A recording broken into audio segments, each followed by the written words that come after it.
নমস্কার বন্ধুরা, আজকে আমি মূলো ঘন্ট করছি। তো একটু অন্যরকম করছি, দেখুন কিভাবে করি।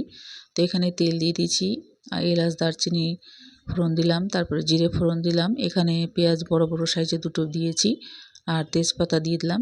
তারপরে একটু ভাজা ভাজা হয়ে যাবে, তারপরে এখানে চালটা দিয়ে দেবো। চালটার সঙ্গে এই পেঁয়াজটার সঙ্গে খুব ভালো করে ভাজবো, যেন চালটা যেন একটু ভাজা ভাজা হয়ে যায়। তারপরে এখানে মশলা দেব, আদা লঙ্কা পেঁয়াজ বাটা দিয়ে চালটার সঙ্গে খুব ভালো করে কষিয়ে নেব।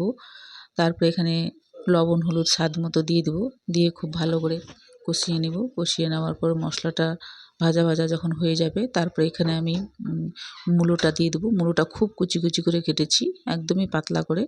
তারপরে তার সঙ্গে একটা আলু দিয়েছি, দিয়ে খুব ভালো করে নাড়াচাড়া করে ঢাকিয়ে দেবো। তো অল্প আঁচেই রান্নাটা করব, যাতে তরকারিটা একটু নরম হয়ে আসে, এইভাবে মাখো মাখো হয়ে যাবে।